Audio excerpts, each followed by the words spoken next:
Hello everyone and welcome to another YouTube, and excuse the sweat, I have chosen the hottest day of the year to do this. It's currently about 33 degrees and this gym has absolutely no aircon. But what we're going to go through today is the barbell back squat, because many of my clients who can do squats with dumbbells, they can do the leg press and they're really strong on that. They've always wanted to try the barbell back squat, but they're just a little bit too anxious about doing that. The reason being is a lot of them kind of say that it's the men's zone, or they're worried about looking a little bit silly and not knowing how to set things up. So to help you build your confidence, I'm going to go through this lift in a little bit more detail, looking at how we set the bar up, where we place the bar, all of those kind of questions that people are kind of like concerned about and worried about, and hopefully it gives you that little bit more confidence that you're doing things correctly. Because if you do want to build the body that you want, the likelihood is you're going to get to a point where the dumbbells are too light, because we have got to be lifting heavy in order to get the results that we want. And I will be doing like another video talking about the main drivers of muscle growth, particularly for women in general, and what you need to be focusing on.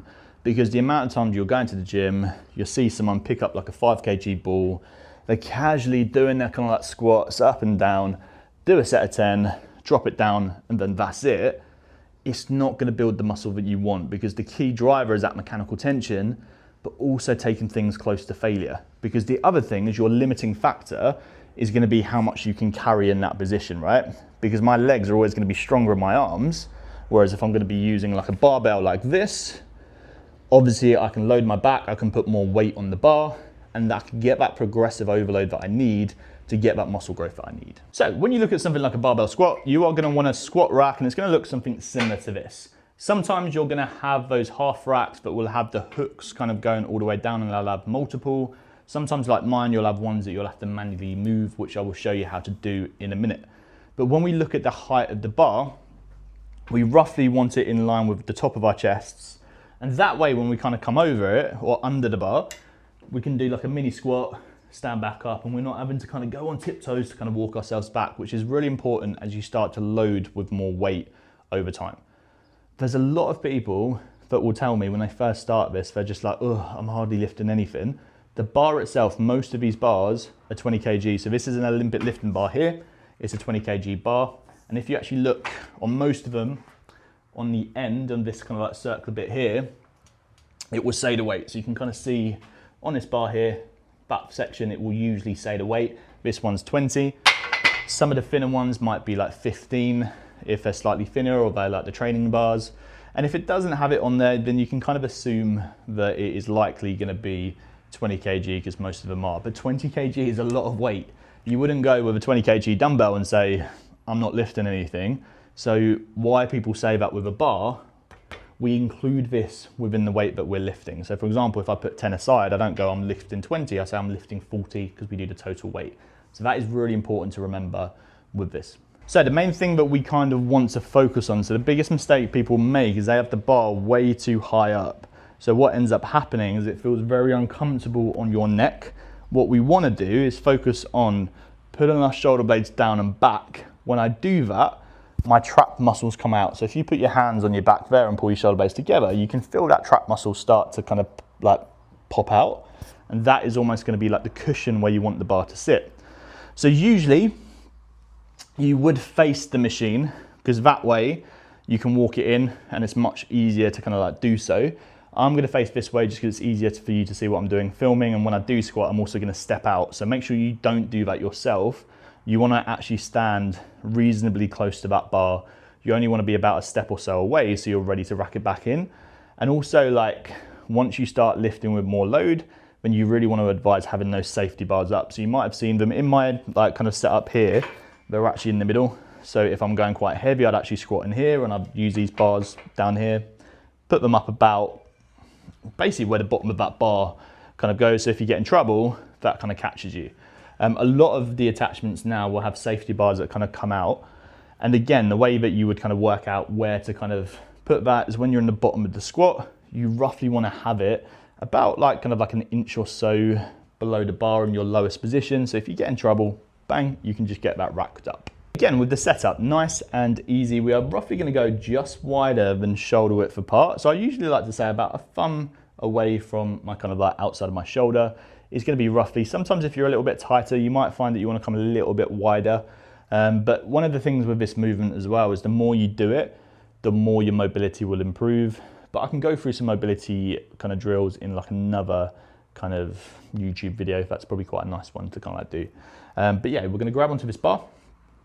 All you're going to do from this squat position is, kind of like lunge under the bar. We're going to, again, like I said, pull the shoulder blades nice and tight. I'm going to sit that on top of my traps, stand up, and I'm going to do 3 steps. 1, 2, 3, and adjust, and I'm ready to go. So what I'm going to do now is I'm going to turn slightly to the side. Like I said, you want to be quite close to the rack and ideally facing the rack. But for this video, it's just easier to film. Otherwise, I've got a wall right behind me and it's going to be too close. So just kind of ignore the positioning, because I'm going to have to be really, really careful because it's a 2 meter long bar and I'm very close to that wall, which I'm paranoid about hitting. As I said, usually you would face the rack for kind of like safety reasons. I'm just doing this for the video at the moment so you can kind of see what I'm doing. So the main kind of cues, as I kind of said, so your bar should already be in the right position, but just double check it is kind of sitting on that cushion bit on the top of the traps. We really want to focus on thinking about pulling our elbows down towards the floor, because if I do that, again, that's going to really help me create that shelf. And also when I squat, it's going to keep up my chest up nice and high. The other thing I want you to focus on is with your feet, is I want you to think about, imagine they're stuck to the floor and we're screwing them in. And we're almost thinking about screwing them in a clockwise kind of position from the heel. So they're stuck to the floor, think about screwing them. Straight away, do you see what happens when my knees, they track over my toes or in the same direction as my toes? And I also start to feel a little bit of tension in my glutes as well. So if you just try that at home when you're doing nothing, about dragging your feet kind of round in that clockwise position, it creates a little bit of torque at that kind of like joint, which again, really helps keep your knees in the right position, fires up those glutes. From this position as well, as I kind of said, we want to ensure that as we go down, knees and hips break at the same time. And that cue of thinking about pulling ourselves down can really help with that as well. So chest up nice and high, thinking about pulling our elbows down, knees breaking, hips breaking at the same time. We're going to come down to that bottom position. We're going to slightly pause, and then we're going to drive back up. And you might have heard I hit the wall twice, so I'm going to step out a little bit. The other thing that we want to focus on that often gets missed, is the breathing element of it. So what we want to try and do is increase what's known as intra-abdominal pressure. So essentially when you go down, I want you to think about taking a big breath in. We're trying to fill up our stomachs and we're almost imagining someone's trying to punch us in the stomach. So we're kind of really bracing that area. And the reason being is as we go down, big breath in, it creates a lot of pressure around the abdomen, which is going to keep us nice and solid in that bottom position. And then we're going to breathe out as we get to the top position. So hopefully that has cleared a few things up. I'm just going to rack that back in. So hopefully you have found that video useful, and there's loads more to come. So please make sure that you like and subscribe, because I'm really trying to grow this channel because I've got a lot more exciting kind of content to come. It's going to be essentially for women that want to increase their confidence, not only in the gym, but if you followed me for a little while on Instagram, you know I also specialize in mental health, in particular acceptance and commitment therapy. So I'm going to do a lot of kind of content around emotional eating, how to handle anxiety, how to deal with negative thoughts, and also why I am such an advocate of ACT and how it can help with so many different things. So yeah, just above and beyond fat loss and fitness. So there's going to be a lot more kind of stuff to come on this channel. Like I said, I'm going to build it over time, keep working on it. So yeah, just let me know what you think.